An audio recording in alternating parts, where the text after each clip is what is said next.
welcome to the 2025 RebelLUG Winnerviews hosted by Jimmy. Starting off, Hasbbrick. So we're here with Hasbbrick. He got an award. He actually won Best Team Creation. Harry, what were some of your thoughts behind your build here? When I first started, I wanted to do a sort of a swampy vibe, which is part of the mission 8.1 for 253rd. I took a lot of inspiration from some RebelLUG builders actually. They had this interesting swamp technique where they use sand blue, sand green, and olive green for the swamp. And then I sort of wanted to make it look like it was in the pocket of like the jungle and the swamp. So I made all these trees and the roots just sort of intertwine and just climbing roots everywhere. And the trees at the back sort of give it a good backdrop, almost look like a little pocket of no trees where the little base is. The hut was sort of inspired by Yoda's hut from Dagobah. It was quite tricky to get the dark tan bits up there to make it look curved, but I think it looks alright. Probably the trickiest bit was terrain under the hut. It was pretty tricky to get because it's pretty detailed and quite a small space to work with, but I think it turned out really good. I would say it looks really good too. I like the use of the olive green and the sand green you used for the swamp. I think kind of separates it well from the terrain. How much flex tube did you have to cut to make those cattails? Well, I already had some cut flex tubes, so I just cut them down a little bit more. The brown flex tubes are pretty common. Does it like hurt your soul every time you have to cut it? That's a little bit. That's a little bit. Dude, just thinking about cutting that would like hurt my inside. Yeah, but I know I'll reuse them again. It's a good cause. Really good build here. Awesome, thank you. Appreciate the interview.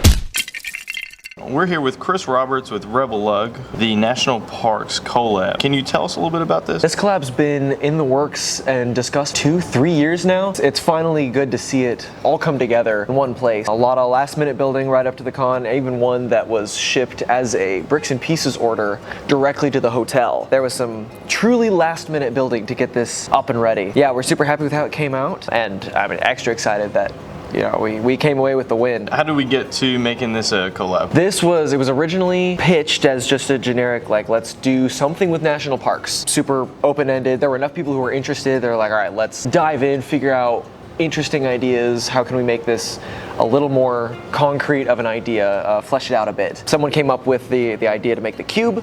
And once we had that initial like inside of a cube and they could nestle together, that was kind of the catalyst, and from there we all started picking our favorite national parks, the ones we've been to, the ones we like, whatever, got to building. Can you give a quick shout out to everyone involved in the collab? Drew, I don't actually remember his last name. Drew. Yeah. Drew's the one who came up with the initial idea. Paul is the one who did the initial design for the cube. Here at Brickworld, the two on the far right are built by Drew. They were built actually over a year ago, and they were nominated for Best Use of Color last year, just on their own. Nanan built the Grand Canyon. Goodness gracious, it has been a long weekend.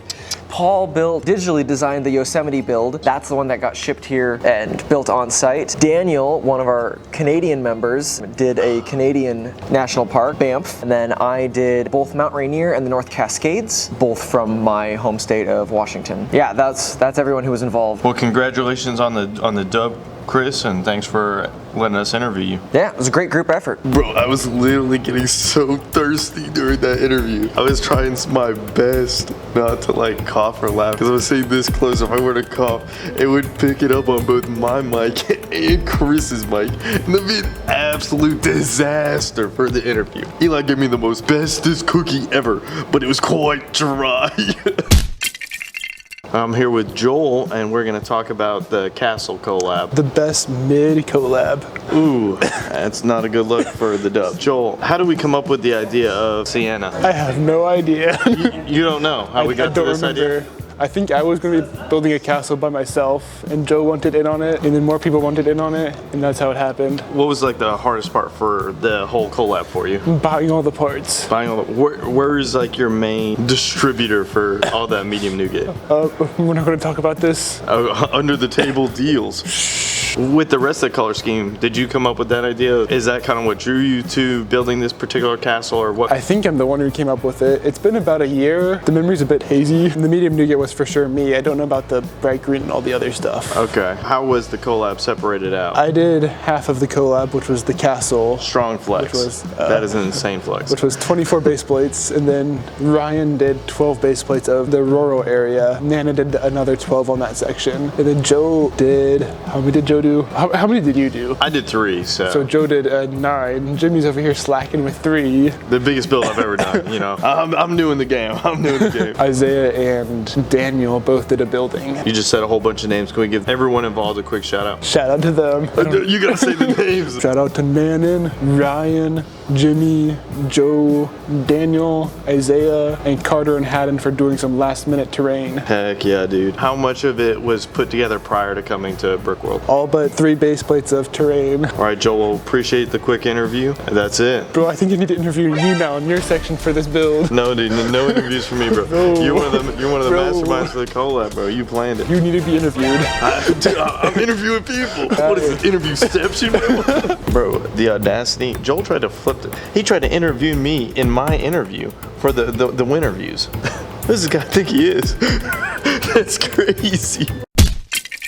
So we're here with Haddon. It was one of our other table showers, if you will, for when we did a table tour video. He received an award today for Best Vignette. Best Vignette. Spaghetti. Here we go. Spaghetti Vignette. Joel, how'd you come? Oh, what the heck? So the last interview, Joel tried to interview me after I was done interviewing. Oh, good. Okay. I was a little heated about that. Can we talk a little bit about your build? Yeah, be glad to. So what's the story behind this build? Believe it or not, the story behind the build is not inspired by the CMF. I am just lazy at building minifigures. So I was just toying around with some windscreen pieces as some more bubbly style rockwork. Decided to make a whole scene out of it. Story wasn't necessarily the main focus at first. Ended up kind of having a fun little story where the mail delivery guy is delivering to this cottage in the birch forest. Very clean build. Not a whole lot of studs showing. Can you talk a little bit about some of the techniques used in the construction of the cottage? One of my favorite pieces is the cheese slope, and that fits naturally in the 30, 60, 90 triangles. There were a bunch of different stuff going on, trying to get the angles right. Ended up aligning the roof tiles up top with the cheese slope just to match that curve. Finally, the best technique is the windowsill technique by Carter, using those treasure chest lid and the regular green claws, and that creates a nice little window. What was the most challenging thing for your build? Final details. Shout out to the crew who helped me out with whips. I finished the base model and wasn't sure which route I wanted to take the story. Sent some whips back and forth, and they helped me out a lot with final presentation and just all the fun little details that bring the build to life. Is there anything particular that stood out to you when picking out the colors for your build? The warm tan door, or medium tan if you're a bricklinker, that was pretty fun. I haven't ordered the new pieces off of Bricks and Pieces, so I was working with 1x4 tiles, the modified 1x4 tiles, and then 1x2 plates, trying to get a little intricacy in there with some very limited colors. Appreciate the interview. Yeah, thank you. Looks great, and congrats on the W, bro. Appreciate it. Keep up the RebelLUG W's. Yeah, facts. Just concluded the interview with Haddon. Had a few slip-ups, called him Joel. That was kind of embarrassing. Overall, the rest of the interview went okay. I slipped up a few times. I was like, give me the story behind the character, but the character's just the same postman as a CMF. What the heck am I supposed to do with that? We're here with Isaiah Kepner. So you won Best Airship for Brickworld 2025. What was your inspiration for this build? This build was based on a Minecraft build by BOO. I was inspired. I took the same technique for the clouds and shaping and color, and then add more detail with the Legos. When you say Minecraft build, it wasn't a Lego Minecraft build. No. It was built in Minecraft, and you took his inspiration from Minecraft, transformed it into Lego. Yes. That's awesome. You say you got the color scheme from that. What was the most challenging color to work with and try to integrate? I pretty much used like all the sand green and olive green, like slopes and curve pieces that I had at the time. So like, you have more now? I have a little bit more now. And then also the patches of sand green and dark orange, and like some of the other nougat and other colors I mixed in there were kind of funky. I also see you have sand red in here. Did you use most of your sand red? I actually had only 2 pieces of sand red when I built it. So I made a Bricklink cart and built it using red parts that were the same as sand red, and then swapped them out when I got the sand red order. So how long have you been working on this build? I think I first built it like 1.5 years ago. I just had it sitting around, and then right before the show it smashed, so I went and sturdied it up and added a few things. So I noticed on the table it's kind of wobbly. Did it fall over and smash? It fell over in my garage, but not because of that. I think it got knocked. It's sturdier than it looks, but it's still not sturdy because it looks extremely unsturdy. What was the hardest part for you with this build? Probably figuring out how to squeeze in so much detail and have the interior and all the angles work to not look terrible. Well, I would say you did a really good job. And on top of that, I wanted to, congratulate you. I know this is your first Brickworld. Is this your first Lego convention ever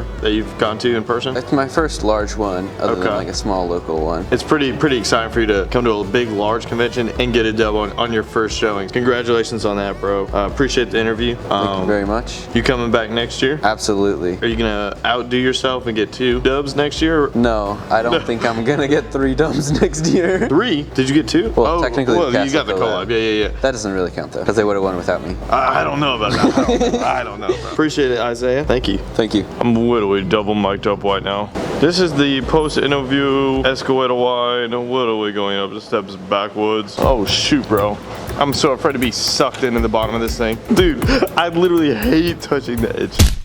I wanted to take a quick moment to also mention our other nominations. They weren't winners this year, but a nomination is itself very impressive. That means yours will be included in the vote for the award. Starting off, we had Caleb Saw with his Forests of Indoor mechanical build. Very cool build. We also had Joe with a nomination for his mines, his dwarven mine. I got a nomination, Eli Wilson, for a micro scale build. Ryan had a nomination for his micro spaceship. Nanan got a well-deserved nomination for his giant space build. I'm surprised that thing didn't win. It was very cool though. And then of course Ian got a nomination for his Space Cat build, and he had a great display there of a bunch of his character builds. I also wanted to mention that I was nominated for Brickworld Master. Didn't end up winning it, but it was a great honor to be nominated, and I'm very grateful for those who put me in that position. That about wraps up this video. Thank you to Jimmy for conducting all those interviews, and congrats to everybody who was awarded or nominated. It was a fantastic year for RebelLUG, and we look forward to bringing the heat next year as well. Let's go.